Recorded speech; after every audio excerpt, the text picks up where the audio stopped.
кажете со какви докази располагате за тоа дека осудениот Ратко Младич извесно време се криел во Македонија? Какви докази поседувате и за кој период станува збор? Лицето кое што дојде кај мене како клиент во канцеларијата, значи ми се представи и ми ја раскажа причината зошто доаѓа кај мене да ме ангажира како адвокат. Тој ми се представи како македонец од околината на Скопје, кој што бил првично врбуван од тајните служби ЦИА, МИ6, КСК, значи тие што работат за интересите на неколку големи сили и му верувале премногу, така да станал и курир, кој што разнесувал поштата помеѓу амбасадорот на НАТО во Република Македонија, што денеска веќе го немаме, но во рамките на курирската улога негова, еве, ќе ви кажам. Ова е курирската ташна, во која што се пренесувани тајните писма, некои шифрирани, а некои во оригинал. Ова е книгата во која што е ставано писмото и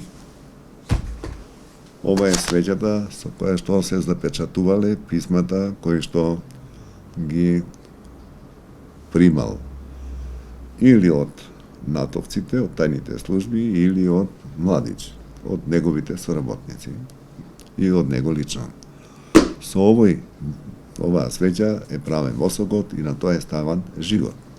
Овие се писмата кои што се шифрирани, еве ги гледате, вкупно на број се 7, кои што тој успевал да ги обезбеди на некој начин, оригиналните писма во фотокопии.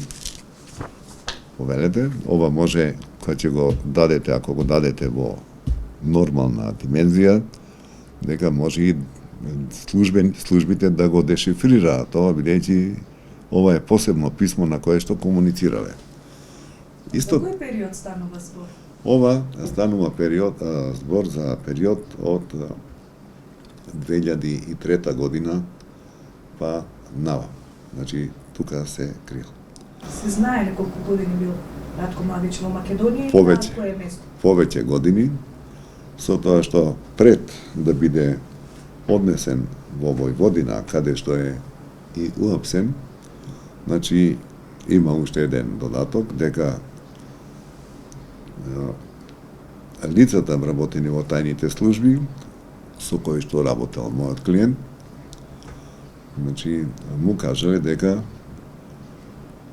тој е избран да биде лицето што ќе го лоцира Младич, за да ја земе наградата од $5 милиони распишана од американците, односно од НАТО. За главата на Младич. За главата на Младич. Меѓутоа, бидејќи му било кажано дека се е подготвено за да го лоцира местото и дека за таа работа ќе добие само 10%, а лицата од тајните служби ќе зема 90% од наградата, и тој видел дека нешто не штима, не одговара, дека ќе навлезе во некои премногу ризични односи и затоа бега од тамо и се распрашува каде да побара заштита и му кажале оди кај адвокат Игнат Панчевски. Јас знам и кој му кажал, меѓутоа сега тоа не е важно. И кога дојде, кога ми раскажа една опсежна приказна за се, не му верував, ми вадеше документи, ми даваше документи, пак не му верував. Едно 5-6 пати ја слушав истата верзија од него, тонски ја снимав, писмено ја извадивме од тонските записи, и од кога ја подпиша и кога ми подпиша полномошно, јас ја имам улогата на негов адвокат и во однос со тајните служби надвор.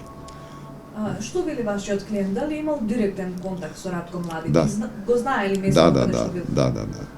Што кажу? Но, еве што кажува. Тој за да се спаси, да не го ликвидираат, од кога ме ангажира мене, организиравме комуникација експресна, за да биде во секое време моето присуство до него. Што били вашиот клиент? Дали македонските тајни служби знаеле за, да кажеме, за оваа соработка помеѓу курирот кој што бил ангажиран, кажавте, од странски служби и Ратко Младич? Лично мислам не. Затаили ли? Не, лично мислам не, а зошто тоа е така, не знам, бидејќи и ниеден од нашите служби не дошол кај мене да ми даде своја верзија на гледањето.